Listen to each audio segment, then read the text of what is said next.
And she had one sibling, her younger sister. The younger sister died. The mother was in sorrow. Just a few years later, a few months later, she passed away. So she was all alone with her father and my mom. They were living together in Penang. What I understand from my mother, he is a musician. So he's always not at home, he's always on the move. And they found out that she was not very well tended to. The sisters, the convent sisters in Penang, actually took her and brought her up in the convent. In fact, the father didn't know also. So she was brought up in Penang convent, and later she went to Taiping convent. She was brought up there.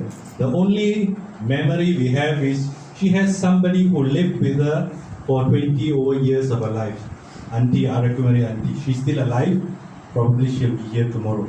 They lived for 20 over years together.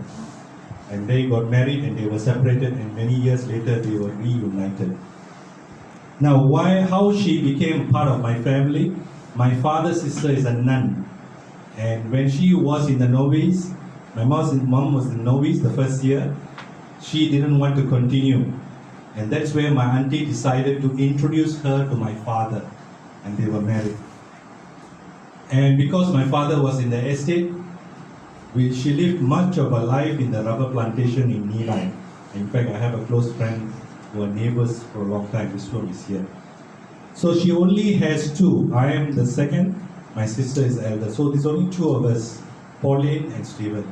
And she loved her so much. But I must share with you, she was a very, very strict lady. And because of the estate, they have rotans all over the house. Because it's very easy to break off the twigs from the plant and put every place. So what my sister and I, we do is, every time we have, afternoon is a compulsory time to sleep.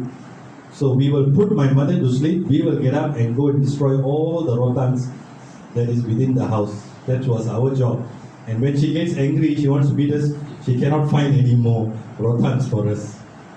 So she cherished, the second part of her life she cherished was her grandchildren. She loved the grandchildren so much.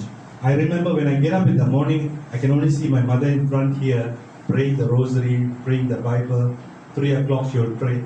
Her life is full of prayers. And she loved, every time she's praying for the grandchildren. We love them so much. Now what happened to her 2 years ago, my dad passed away in 2012. But 2 years ago, she had a stroke. We didn't even know about it until we actually got confirmation from the hospital that she went through a stroke. So ever since then, she has been going down. Over the last 1 year, she was even worse off.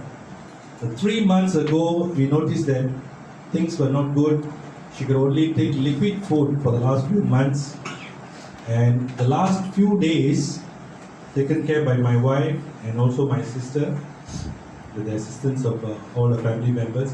She couldn't even put her dentures. Food was not going in well. So on the 27th, that is yesterday morning, my wife went to just check on her at 5:30 in the morning.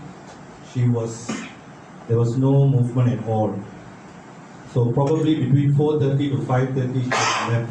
So she left very peacefully in her sleep. Blessed. So then we called for the ambulance and the rest, I think, was. So that's a little bit of sharing from me. And we would like also to have all the grandchildren to say a few words. So today I'm going to invite the youngest grandchild for my mom to say a few words, my son. Thank you. So as we all know, I'm going to share a bit of the memories that I had with Patila. So basically, all the times where I would come home from school, and my first question every single time from me when I came back from those doors right there, Pati, what is that to eat? Those are my first questions. And now before I continue, I'm going to refer to her to Pate. The reason why I say that is because usually all of you call your grandmother's Pati, but my eldest cousin brother actually, before I was born probably, I'm not sure, made joke about the word Pati, and then it kind of sort of got stuck. So every time the slang for our grandmother was Pate, so we're going to call her, I'm going to refer to her as Pate from now on. So similarly to my father's childhood also, when I was in Tadika and in primary school, nap time was at 3 to 4. So the same way, I would also, unfortunately, no siblings really around, not because they were in secondary school. I would only do my own shenanigans in Amma's room, not because she would be sleeping on their bed. Now they're staring at her for the next 1 hour. When is this lady's going to get up? Because I want to get out of the room. And that is every single day. If not, is the traditional, the strict. She was the similarly, even though she obviously loved me the most, she is similarly, no offense, similarly very strict with me also when I was younger. And lastly, there's a few more things I want to say. This for when I entered college, a few of my friends also actually asked me, "What's your full name?" And I told them my name is Colin Sanjay Stephen. And then a question that I never asked my parents was, who gave me the name Colin Sanjay Stephen? And so I went back home and found out that my own party gave me my own name, which I'm very grateful for. And lastly, I'd like to share about my grandfather and my grandmother from childhood until maybe about late secondary school.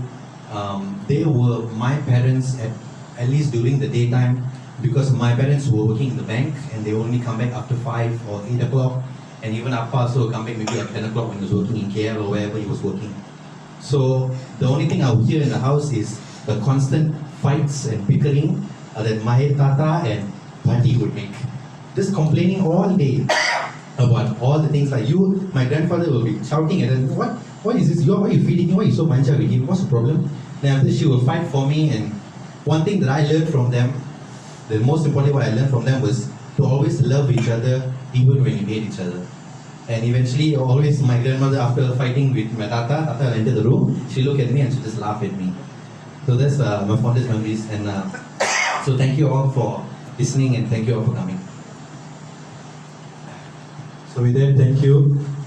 Thank you for coming, for the prayers, for the flowers, for the wishes. Let's have a fellowship among each other and enjoy some of the food. Thank you so much.